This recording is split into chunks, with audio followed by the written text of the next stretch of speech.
Hi friends, welcome back to my channel. ಇವತ್ತು ಹೆಂಗೆ ಅವರೇ ಇದ್ಕಿನ ಬೇಳೆ ಸಾರು ಮಾಡೋದು ಅಂತ ನೋಡೋಣ ಬನ್ನಿ. ಮೊದಲಿಗೆ ಈರುಳ್ಳಿ ತೊಗೊಳ್ಳಿ, ಅದನ್ನು ಚೆನ್ನಾಗಿ ಸ್ವಲ್ಪ ಎಣ್ಣೆ ಹಾಕಿ ಲೈಟಾಗಿ ಫ್ರೈ ಮಾಡ್ಕೊಳ್ಳಿ. ಚಕ್ಕೆ ಲವಂಗ ಹಾಕ್ಕೊಂಡು ಸ್ವಲ್ಪ ಫ್ರೈ ಮಾಡ್ಕೊಳ್ಳಿ. ಅದಕ್ಕೆ ಶುಂಠಿ ಬೆಳ್ಳುಳ್ಳಿ, 1 ಇಂಚು ಶುಂಠಿ, 1 ಫುಲ್ ಗಡ್ಡೆ ಬೆಳ್ಳುಳ್ಳಿ, ಆಮೇಲೆ ಸ್ವಲ್ಪ ಸೋಂಪು ಹಾಕ್ಕೊಂಡು ಟೊಮ್ಯಾಟೊ, ನೆಕ್ಸ್ಟ್ 1 ಮಿಕ್ಸಿಗೆ ಕಾಯಿ ಹಾಕ್ಕೊಳ್ಳಿ.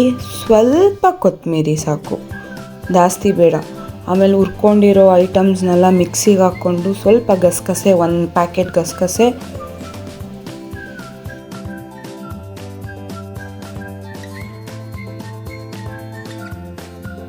ಧನಿಯಾ ಒಂಚೂರು, 1-2 ಸ್ಪೂನ್ ಧನಿಯಾ, 1-2 spoon chilli powder, 1 spoon garam masala,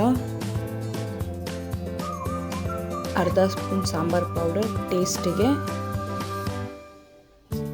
sambar powder optional, ನಿಮ್ಗೆ ಎಷ್ಟು ಬೇಕೋ ನೋಡ್ಕೊಂಡು ಹಾಕ್ಕೊಳ್ಳಿ. ಆಮೇಲೆ ಒಂದು ಪಾತ್ರೆಗೆ ಚಿಕನ್ ಹಾಕ್ಕೊಂಡು ಅರಿಶಿನ ಹಾಕ್ಕೊಂಡು ಹುರ್ಕೊಬೇಕು ಚೆನ್ನಾಗಿ. ಆಮೇಲೆ ಇದ್ಕಿರೋ ಕಾಳು ನಾನು ಇಲ್ಲಿ ಅರ್ಧ kg ಹಾಕ್ಕೊಂಡಿದ್ದೀನಿ, ನೀವು ಅಳತೆ ಪ್ರಕಾರ ಹಾಕ್ಕೊಳ್ಳಿ. ಮಿಕ್ಸಿ ರುಬ್ಕೊಂಡಿರೋ ಮಸಾಲ, ಚೂರು ನೀರು ಹಾಕ್ಕೊಂಡು ಸ್ವಲ್ಪ ಕುದಿಯೋಕೆ ಬಿಟ್ಬಿಡಿ.